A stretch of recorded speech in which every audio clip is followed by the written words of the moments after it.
हम अक्सर ये बात सुनते हैं कि एक स्टूडेंट के नंबर ज्यादा आए हैं। उसकी वजह क्या है? उसकी वजह ये है कि वो इंटेलिजेंट है। इसके बरक्स एक और स्टूडेंट के नंबर कम आते हैं। जब वजह पूछी जाती है तो बहुत सारे इल्जामात और बहानों के अलावा ये बात सुनने में मिलती है कि वो कम इंटेलिजेंट है। इस तरह ये बात जिंदगी के दूसरे शोबों में भी सुनी जाती है, चाहे बिजनेस हो या जॉब। हमें हर फील्ड में कामयाब और नाकाम लोगों के दरमियान इंटेलिजेंस का फर्क वाज़ेह तौर पर नजर आता है। यहाँ पर एक हैरत अंगेज बात यह है कि बहुत कम लोग अपने आप को कम इंटेलिजेंट समझते हैं। आप उनसे बात करें तो वो फौरन आपकी बात को रद्द कर देंगे, लेकिन अंदर ही अंदर उनको इस बात का एहसास जरूर है कि वो कम इंटेलिजेंट हैं। इस एहसास कमतरी की वजह से लोग अपने आप को ज्यादा कामयाब नहीं देख पाते और जिंदगी की दौड़ में पीछे रह जाते हैं, क्योंकि उन्हें पता है कि उनके पास कामयाब होने के लिए जिस दिमाग या इंटेलिजेंस की जरूरत होती है वो तो सिरे से मौजूद ही। लेकिन दूसरी तरफ हम उन लोगों को भी कामयाबी की सीढ़ी पर चढ़ता देखते हैं जिनके पास हमसे भी कम इंटेलिजेंस होती है। इस पर हम हैरान कम और परेशान ज्यादा हो जाते हैं, लेकिन इस पर हम खुद को बैड लक और उनको गुड लक का सहारा देकर खामोश हो जाते हैं। साइकोलॉजिस्ट के मुताबिक हम जब भी अपनी इंटेलिजेंस का दूसरे लोगों की इंटेलिजेंस से कंपैरिजन करते हैं तो हम दो तरह की गलतियां करते हैं। नंबर 1, हम अपनी इंटेलिजेंस को लोगों से कम समझते हैं, और सेकंड, हम दूसरों को अपने आप से ज्यादा इंटेलिजेंट समझते हैं। लेकिन कामयाब होने के लिए हकीकत यह है कि वो सोच जो आपकी इंटेलिजेंस को डायरेक्शन देती है, उसको गाइड करती है, वो ज्यादा इंपॉर्टेंट है। दूसरे लफ्जों में आपकी इंटेलिजेंस कामयाबी में ज्यादा फर्क नहीं डालती। फर्क उस वक्त आता है जब आप अपनी इस इंटेलिजेंस को बेहतरीन तरीके से इस्तेमाल करते हो।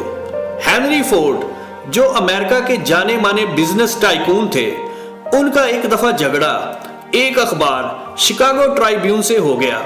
न्यूज़पेपर ने हेनरी फोर्ड पर जाहल आदमी जैसे इल्जामात लगाए और यह मामला कोर्ट तक जा पहुंचा। कोर्ट में हेनरी फोर्ड से बड़े दिलचस्प सवालात पूछे गए। मसलन उनसे पूछा गया, बताएं अमेरिका की जंग आजादी कब लड़ी गई, बेनेडिक्ट आर्नल्ड कौन था, वगैरह वगैरह। फोर्ड के पास इस तरह के सवालों का कोई जवाब नहीं था। हेनरी फोर्ड इस तरह के सवालात से गुस्से में आ गए और फिर जो उन्होंने कहा वो तारीख का हिस्सा बन गया।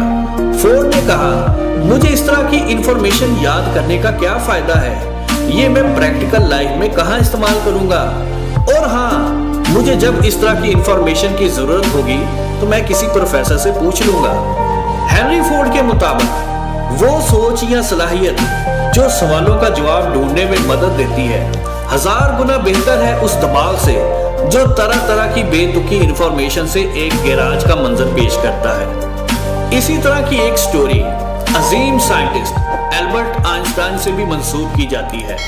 उनसे जब पूछा गया कि बताएं एक मील में कितने फुट होते हैं, तो उसका जवाब नहीं दे पाए।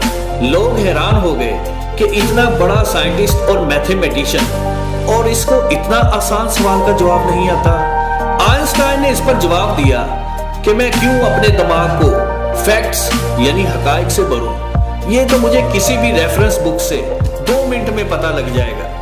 आइंस्टाइन ने भी हमें एक बड़ा सबक दिया है। उनके नजदीक एजुकेशन ज़हन की तरबियत का नाम है कि वो सोच सके बजाय इसके कि वो फैक्ट्स से भरा हुआ एक स्टोर बन जाए। इसलिए जब भी आप कामयाबी का सोचें तो एक बात याद रखें कि आपकी सोचने की सलाहियत रटा लगाकर याद करने से कहीं बेहतर है। अपने जहन को आइडियाज बनाने में और चीजों को बेहतर अंदाज में करने में इस्तेमाल कीजिए, और अपने आप से एक ही सवाल करें, क्या मैं अपने जहन से हिस्ट्री क्रिएट कर रहा हूं या हिस्ट्री रिकॉर्ड कर रहा हूं जो दूसरे लोगों ने क्रिएट की है। सोच का यह अंदाज आपकी जिंदगी का धारा बदल दे।